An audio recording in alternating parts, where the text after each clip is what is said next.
21st, 22nd, and 23rd at the DoubleTree Hotel in Overland Park, Kansas. Call 913-888-NWAS. This is CNN.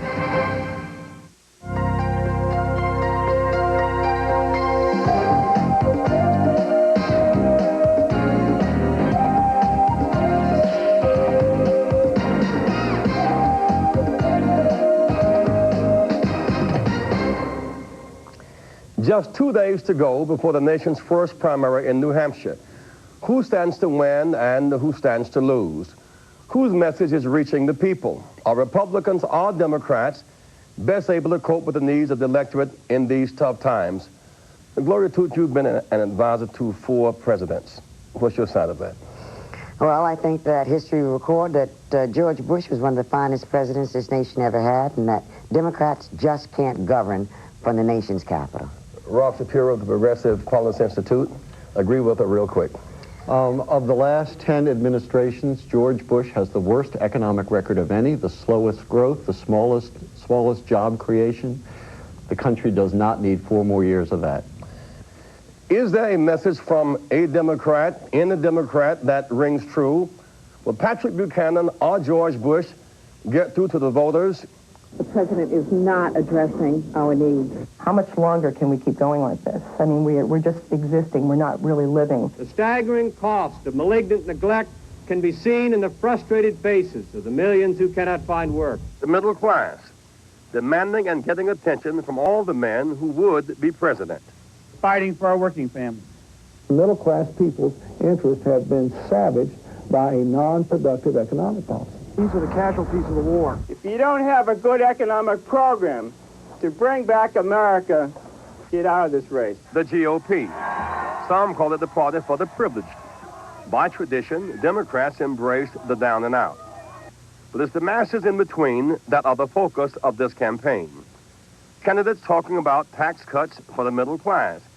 And candidates playing the blame game for what's happened to middle America. I don't believe that the people who got us in this mess have any chance of getting us out. We have much to be grateful for in these troubled times, and I want to be your leader for 4 more years. Whether it will play in Peoria is yet to be seen. First, it has to play in Concord, Manchester, and Keene. Also with us, John Cregan of the U.S. Business Industrial Council, a kind of advisor to Pat Buchanan. All the talk about middle class, somebody seems to know who it is. Do you think that's Pat Buchanan's strength? Does he know who it is? Is Pat really a candidate or a protester? I think Pat's a very real candidate. He's raised more money in the last election cycle than any of the other candidates other than George Bush. And I think Pat is speaking to what are real middle-class concerns right now. The middle class, a vibrant and healthy middle class, is what's made this country special. It's what's made this country unique. And right now the middle class are worried not so much that they're going to lose their job, but they're worried that their generation and their children's generation are not going to do as well as the preceding generation. And use the word middle class 6 times. Yes, well, it's clear that there is bipartisan agreement that the Bush administration has neglected the needs of average Americans.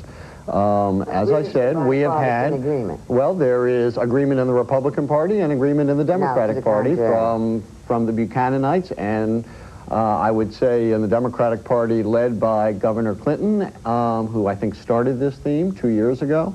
Or perhaps even further back than that. We heard the theme in the '88 election from you, Reverend, and from other candidates.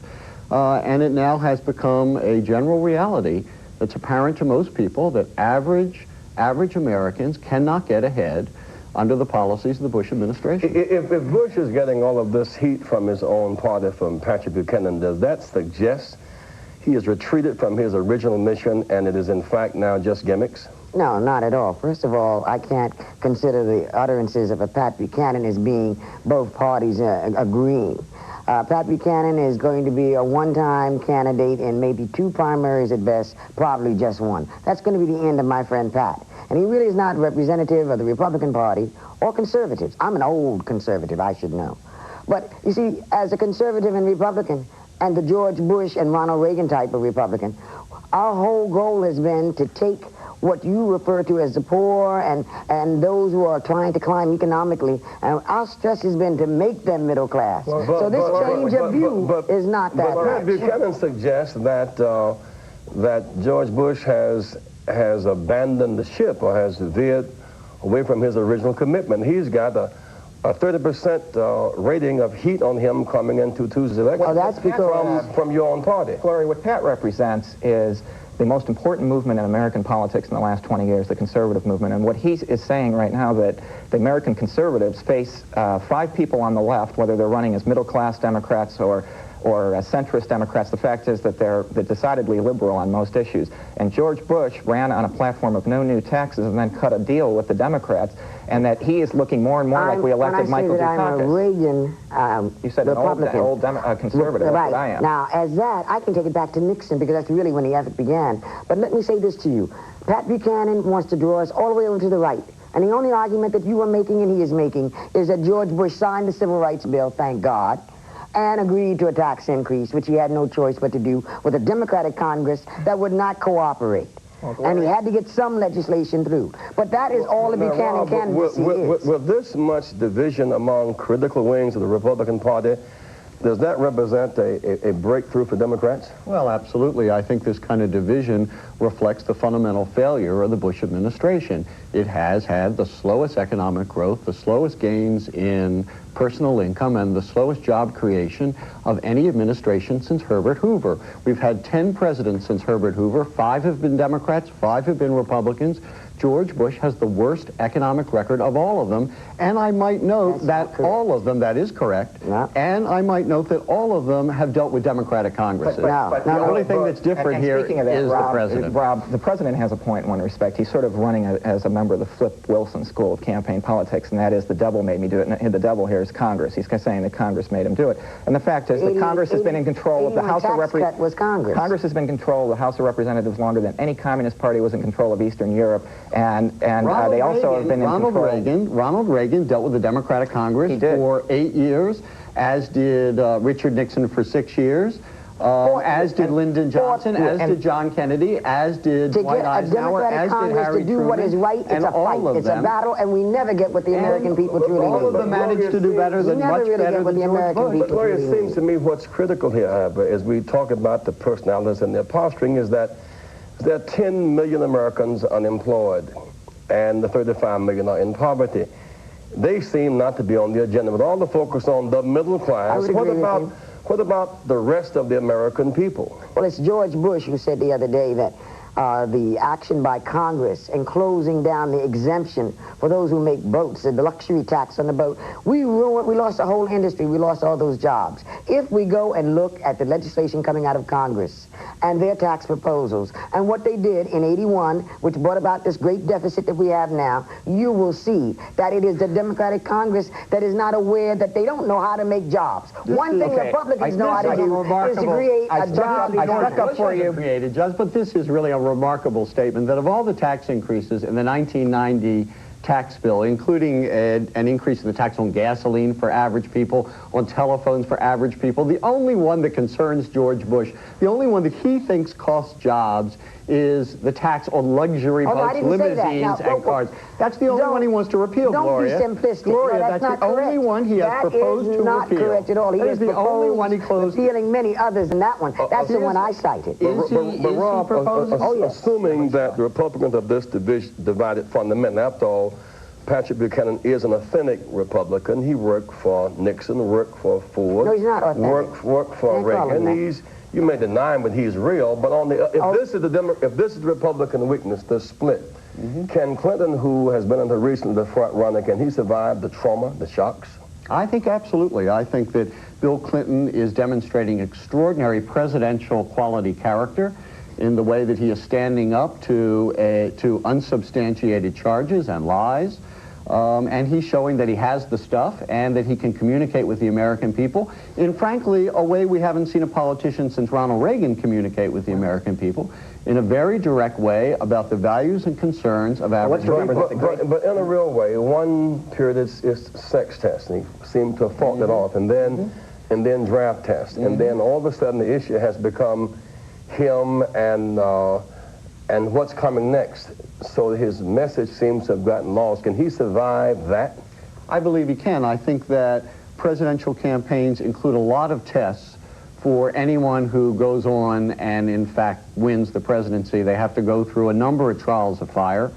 George Bush had to in his presidential campaign. Ronald Reagan had to at various times. And Bill Clinton has to as well. And I think that he is proving presidential mettle. But the important thing is, as you say, Bill Clinton's message, his message speaks to the concerns and anxieties and hopes and aspirations of average people in America, by which I mean middle-class people, moderate-income people, poor people, who all together share one quality, and that is that the current administration has taken no steps to enable them to improve their lives. I think the more... Back in a moment with more about these messages and these messengers. We'll be right back.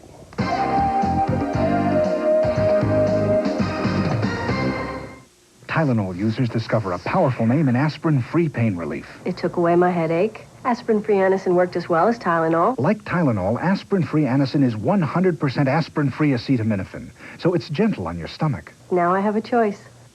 Sharp. What you need is Sharp. What you need in fax is Sharp. Sharp thinking about business. It made us #1 in fax sales. Created the world's first desktop Color fax. Color fax. Sharp. And the affordable, high-quality laser plain paper fax. Sharp thinking about fax. The right fax at the right time, right now. From the #1 in fax 4 years in a row.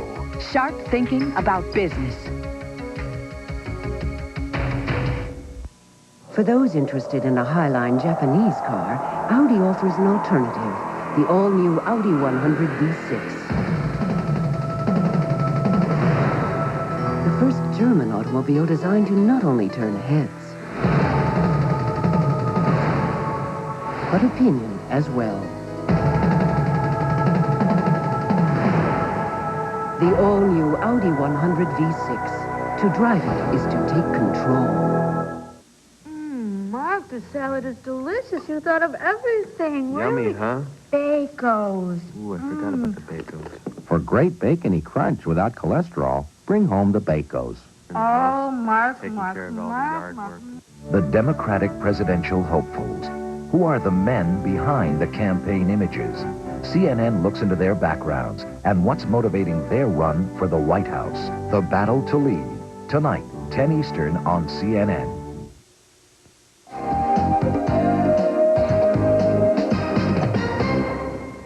Talking about the message and the messengers going into New Hampshire, Republican National Committee Advisor Gloria Toote, Robert Shapiro of the Progressive Policy Institute, and John Cregan, the U.S. Business Industrial Council and Buchanan Advisor.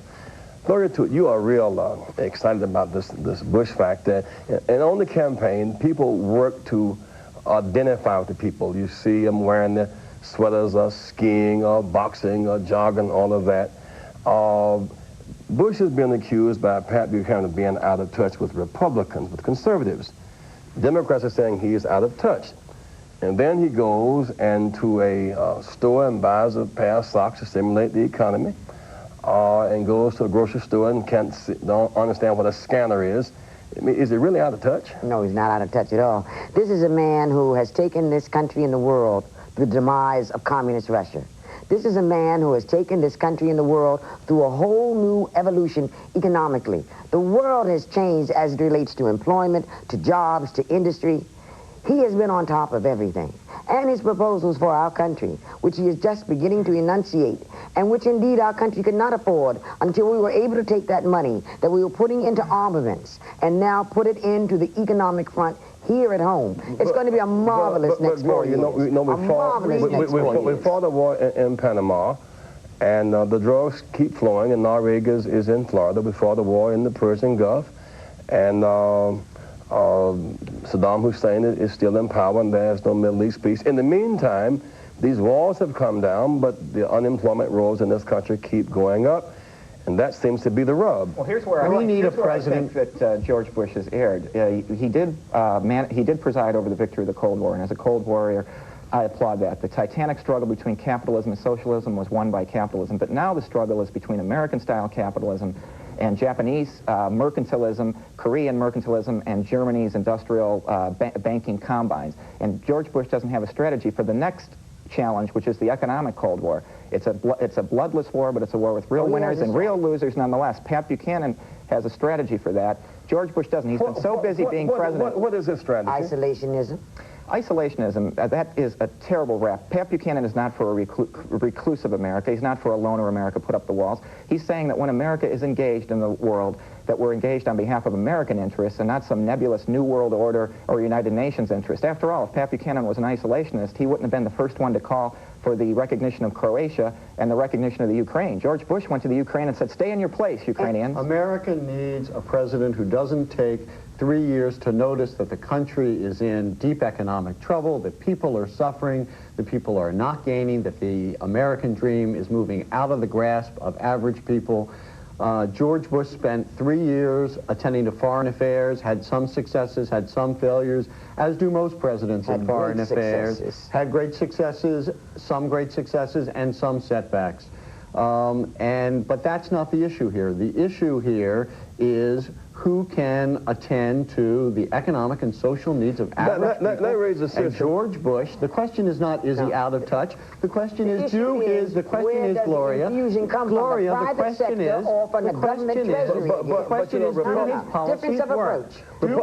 Republicans have the reputation of being very strong on business. Correct. 5 of every 6 jobs are in the private sector, and yet under the Republicans, a bank closes every other day. The $600 billion S&L bailout. Thanks to the Keating Five. Don't give us credit for the Keating Five, please. Oh, I see 5 senators.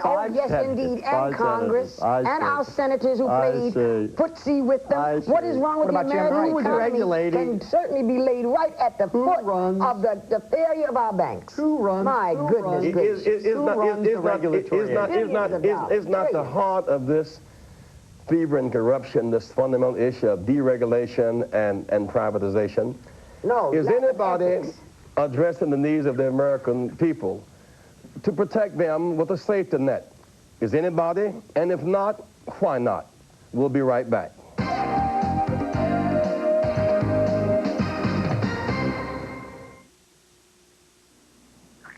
You are watching something quite amazing. A child on his own eating an entire bowl of his parents' cereal. This cereal, Basic 4, a colorful mix of lightly toasted flakes, sweet and tangy fruits, and crunchy nuts. Splash on cold milk, and you get something tasty from each of the 4 food groups. Basic 4, the adult cereal, with a taste that never grew up. An interesting thing is happening to driving enthusiasts. They're multiplying, and that's a blessed event for the Saab 9000 Turbo, which not only does 0 to 60 faster than a BMW 535i, but has one of the roomiest interiors of any imported sedan. The Saab 9000 Turbo, the sports sedan you grow into, not out of.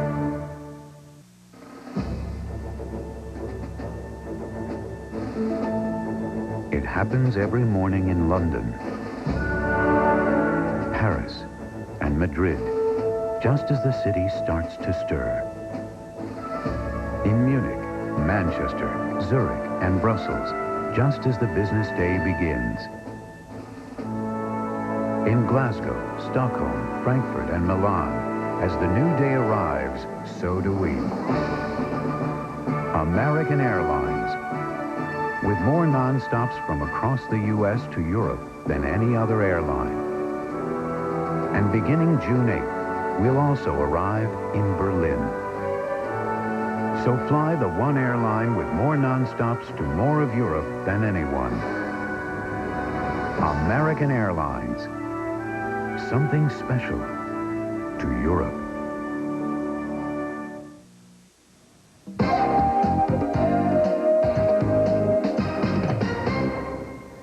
In this campaign of '92, the needs of the poor, the working poor, have given way to those of middle-class working people known as Kmart Republicans. All the focus has been on the middle class. Why the gap? And the great American tradition has been, give me your tired, your poor, your huddled masses. who yearn to breathe free, Social Security for the aged, for the working poor. Jesus, the least of these. But now they seemingly have been excluded. Democrats, Republicans of all persuasions, they've left out the working poor. I don't think that's true. Bill Clinton, for example, has a proposal for a working wage that would guarantee an earned income tax credit of a sufficient size to ensure that anyone who worked full-time year-round would have an income above the poverty line. That would raise 5 million American children out of poverty for between $2 to $4 billion. But I think the larger point here is not that the poor have been excluded from this campaign, but particularly by Bill Clinton, the middle class have been added to the campaign, and he has policies which really address both. When we say there, Rob, is that by focusing on the poor, the point is missed. The poor will only break out of poverty if there is industrial growth. That is to say, yes, the welfare is the exhaust pipe of the system. Yes. The engine is up here for the job to create. If the engine closes down, then the exhaust pipe fills up. Absolutely. So what we really need is a plan, it seems, that will rebuild or reinvest in America on some priority basis. And that means to invest in the nation's common economic resources, in education, in training, in research and development, in the nation's infrastructure, in all the common economic goods that make the entire economy strong for poor as well as middle class, and to provide... What would Pat Buchanan see for the industrial policy to put America back to work? We know what the welfare policy is. It's almost like taking shots at the most vulnerable people. But what about the industrial policy where the jobs will really come from? Well, Pat Buchanan has released his economic package this past week. And what he calls for, industrial policy carries a lot of baggage. He's not for a big liberal government-managed industrial policy. He's for a pro-American industry policy, giving tax credits to business so that we can invest. What he wants to do is correct the mistakes that were not only made in the 1990 tax bill, but the mistakes that were made in the 1986 tax bill when we took away the investment tax credit, when we lowered the tax, when we raised the tax on capital gains. The fact of the matter is, let me mention parenthetically on capital gains, that the poor do benefit from capital gains taxes. There are studies that show that over 10% of those that paid capital gains taxes in 1987 were those making under $10,000, and almost 50% made under $50,000. But it seems what's missing in all of this, if these tax breaks come, if they're tied to real investment and job creation and not paper wealth, absolutely, and the flight of capital and jobs out of our economy, they make sense. It seems that the poor cannot grow so long as businesses have breaks to take capital and jobs away and not bring them back home. Well, now, our president has come up with a formula, and it's going to work. For one thing, the prime pump for this country for jobs and for money is housing. We've got to get housing started again. When housing is built, there is full employment. Your factories are working. But Gloria, people can buy cars. I must say this, you know, when the Persian Gulf War broke out, Baker said jobs. Mr. Bush went to Japan, said jobs. When he went to New Hampshire last week, he didn't say housing. He says big government, big spending. So no, but he's saying housing. He's not talking about housing. I don't know which part of his speech you heard from New Hampshire, but the part that I heard and read about is on jobs through invigorating our economy. And that is going to be through housing, through your tax deduction for those new homeowners, those who buy homes for the first time, for those who can go into the IRAs and pay for their children's education without penalty. Gloria, I know this man is going to we'll be right back our nation. with some closing thoughts.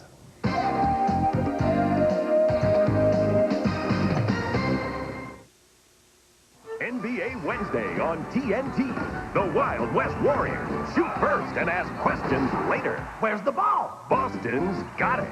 The Celtics take on the Warriors. Wednesday at 8 on TNT. Bigger than luck. In here, Miss Rollins. Some patients' worst colds are at the end of the season. Good time to try this. Advil Cold and Sinus. It has 2 ingredients doctors like for colds.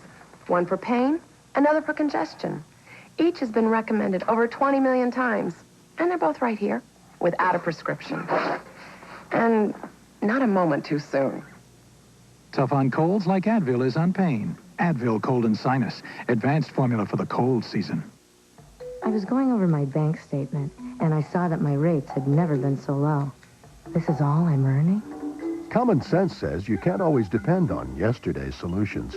You've got to be kidding. Fidelity Investments, America's largest mutual fund company, has the income opportunities you may want. So we're talking investments. The interest rates I used to get, they're just not there anymore. Wondering how safe this one or that one is. But now you want something solid. Who knows? There's got to be something out there. Sometimes the answer's a lot closer than you think. Fidelity offers you high current yields with the credit safety of U.S. government securities, higher than you may be earning in the bank, with no sales charge. That's why over 2 million people trust Fidelity to help their money earn more. So call Fidelity now for this free booklet, a common sense guide to investing for income. You'll also receive everything you need to start. Call Fidelity now at 1-800-344-8900. Fidelity Investments. Common sense, uncommon results. Tonight, the Democrats look for a front-runner. The Republicans watch a contender. What can America expect from the New Hampshire primary on CNN's Capital Gang, 11:30 p.m. Eastern tonight?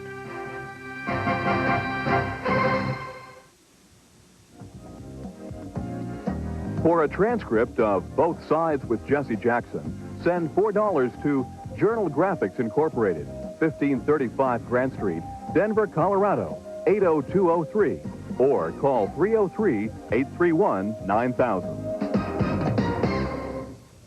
Welcome back to Both Sides. A programming note. The next debate among the 5 major Democratic candidates will be aired live on CNN and only on CNN at 8 o'clock Eastern Time tomorrow night from New Hampshire. Let's wrap it up with some final arguments. Gloria Toot, what kind of message should the middle class respond to in New Hampshire Tuesday? Well, they should respond to the fact that George Bush has been a marvelous president. He's carried us through Desert Storm. We have a budget right now that 50% of our budget is spent on Medicaid, Medicare, and Social Security. You know, people want to sit around and say it's very easy to be president. It's not. George Bush has done a good job. He has a vision for the future. Give him his bills in Congress and some Republicans in Congress, and this country will be back on the high road. Rob Shapiro, what kind of message should the middle class respond to in New Hampshire Tuesday? Given the historic failures in the economic realm of George Bush's administration, who has the vision, who has the strategy, who has the character to succeed where George Bush has failed? To rebuild the American economy, to provide real educational and training opportunities to all Americans, to provide health care and cost containment for health care costs to all Americans, and that's Bill Clinton. John Cregan, what should the middle class listen for and respond to Tuesday in New Hampshire? Ronald Reagan had a plan to end the Cold War, and the American people responded, and we won the Cold War. Pat Buchanan has a plan to win the next Cold War, the economic Cold War, and I think that the American middle class is going to respond to that. The question isn't how do we jumpstart this economy. It won't do any good to jumpstart the economy if we don't have any gas in the car. We need gas in the car. We need a long-term plan, and right now the American people don't see that coming from George Bush. The fact of the matter is that I think win, lose, or draw, Pat Buchanan has already had a victory, and that is he's moved George Bush back to the right. He's reminded George Bush he's not the president of the New World Order, he's the president of the United States, and that he won as a conservative. And so I think that he's already had that victory. And so for you, the issue is a jump start. For some others, the issue really is a battery. New Hampshire, the site of the first primary on Tuesday, is a narrow sampling of the national population. It is not very diverse, but it shares the national pain of loss of jobs, foreclosed homes, frightened seniors, neglected children, and uninsured citizens. The message coming out of New Hampshire has been blurred by all kinds of tests. Sex tests, draft tests, charisma tests, panels of the middle class tests. But the winner must pass the job creation test, the health care test, the spare our children test, the reindustrialization of America test. Such a leader will win and deserve to win. Remember, people should exercise their right to vote. They should not just vote for exercise. Thanks for joining us. I'm Jesse Jackson.